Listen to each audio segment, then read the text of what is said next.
السلام علیکم ورحمۃ اللہ وبرکاتہ۔ الحمدللہ وحدہ والصلاة والسلام علی من لا نبی بعد، اما بعد فاعوذ باللہ السمیع العلیم من الشیطان الرجیم، بسم اللہ الرحمن الرحیم۔ جی کل ہم نے ورثاء کی حالتوں کے متعلق پڑھا اور پرسوں بھی ہمارا یہی لیکچر تھا، ہمارا یہی سبق تھا ورثاء کی حالتیں۔ تو کل اور پرسوں میں ہم نے ورثاء کی حالتوں کو مکمل کیا۔ جو اصحاب الفروض 12 ورثاء تھے ان کی حالتیں پڑھی کہ کس وارث کو کس حالت میں کتنا حصہ ملتا ہے اور وہ کس حالت میں محروم ہوتا ہے۔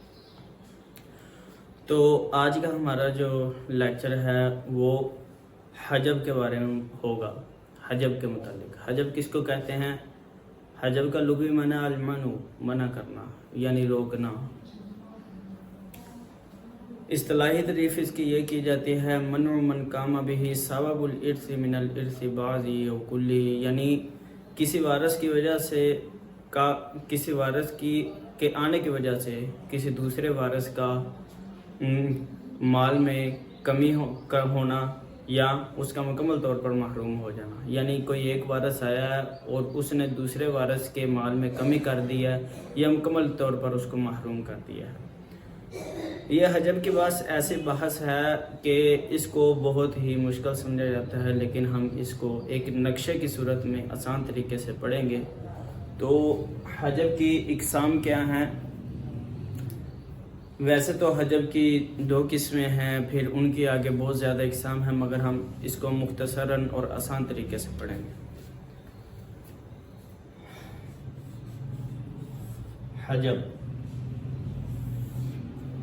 حجب کی 2 قسمیں بنائی جاتی ہیں،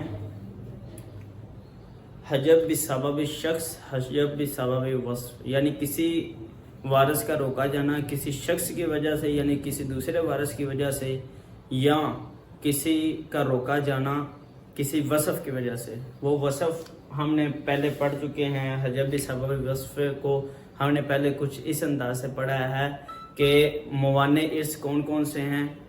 3 ہیں، رق، قتل، اختلاف دین، یعنی غلامی، قتل اور دین کا مختلف ہونا۔ یہ ہم نے موانع پڑھے ہیں اور یہی وصف ہے، یعنی حجب بسبب شخص اور حجب بسبب وصف۔ حجب بسبب شخص یعنی کسی شخص کی وجہ سے کسی کا حصہ کم ہو جانا وارث کا یا مکمل طور پر محروم ہو جانا، اور کسی سبب کی وجہ سے اس کا رک جانا۔ تو یہ تو 3 ہیں حجب بسبب وصف، یہ 3 ہیں، رق، قتل اور اختلاف دین، یہ 3 ہیں۔ یعنی یہ اگر کسی وارث میں وصف پائے جائیں گے، یعنی جو موانع ارث ہیں اگر کسی میں پائے جائیں تینوں میں سے کوئی ایک، تو وہ محروم ہو جائے گا۔ اور جو حجب بسبب شخص ہے یہ 2 طرح کا ہوتا ہے، حجب نقصان اور حجب حرمان۔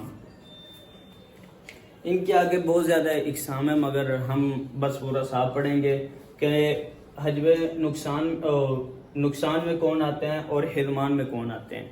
نقصان میں وہ ورثاء آتے ہیں جن کا کسی وارث کی وجہ سے کے آنے کی وجہ سے مال میں کمی ہو جاتی ہے، پہلے ان کو زیادہ حصہ مل رہا تھا، پھر کوئی وارث آ گیا تو حصہ کم ہو گیا۔ اور حرمان میں یعنی کوئی وارث آ گیا ہے تو وہ مکمل طور پر محروم ہو جاتے ہیں۔ تو حجب نقصان میں کون کون سے ورثاء ہیں؟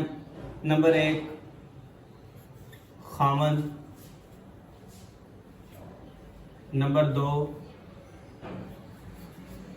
بیوی، تیسرے نمبر پر آ جاتی ہے ماں، اسی طرح چوتھے نمبر پر پوتی، 5ویں نمبر پر آ جاتی ہے الاتی، بہن۔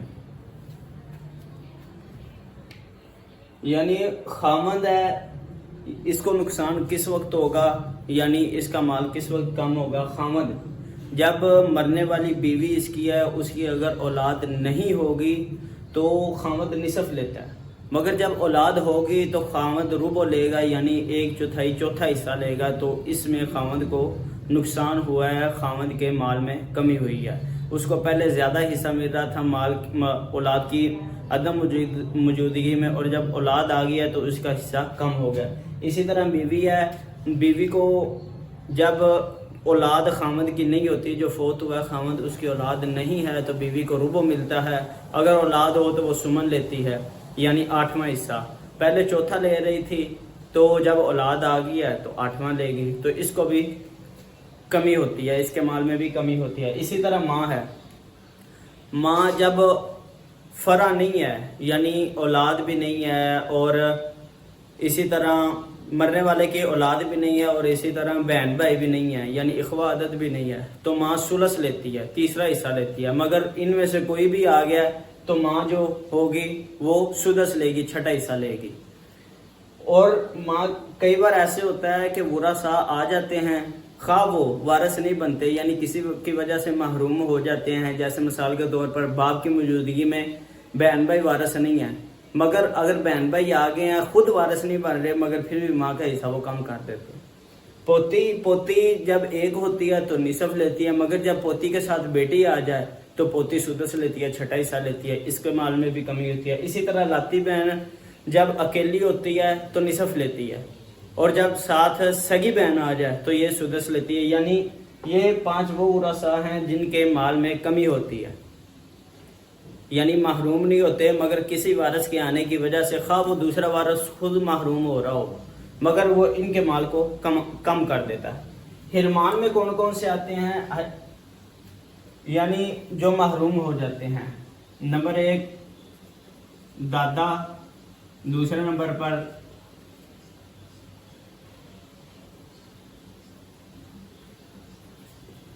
دادی نانی، اسی طرح آ جاتے ہیں بھائی بہن۔ یعنی دادا اس وقت محروم ہوگا جب باپ آ گیا، دادا اس وقت محروم ہوگا جب باپ ہوگا، یعنی باپ کی موجودگی میں دادا محروم ہے۔ حرمان میں ایک قاعدہ یاد رکھیں کہ اقرب کی موجودگی میں ابد وارث نہیں بنتا، یعنی جو قریبی رشتہ دار ہوگا اس کی موجودگی میں دور والا رشتہ دار وارث نہیں بنے گا۔ اسی طرح دادی نانی یہ وارث بنتی ہیں، مگر جب ماں آ گئی تو یہ بھی محروم ہو جائیں گی۔ دادا باپ کی موجودگی میں محروم، دادی نانی ماں کی موجودگی میں محروم، بہن بھائی اس وقت محروم ہوں گے جب باپ آ جائے گا، یہ اس وقت محروم ہو جائیں گے، یا اولاد یعنی فرع آ گیا تو پھر بھی یہ محروم ہو جائیں گے۔ اسی طرح پوتے پوتیاں،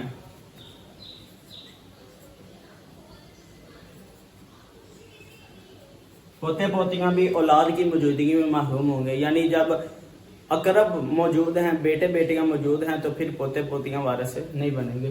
تو یہ ہم نے ایک نقشے کی صورت میں آسان طریقے سے حجب کی بات پڑھ لی، اور ہم ایک اور چیز پڑھ لیتے ہیں کہ وہ ورثاء جو کسی بھی حالت میں محروم نہیں ہو سکتے، خواہ مال میں کمی آ جاتی ہے، مگر کسی بھی حالت میں وہ محروم نہیں ہو سکتے، وہ کل 5 ہیں، وہ کل 5 ورثاء ہیں۔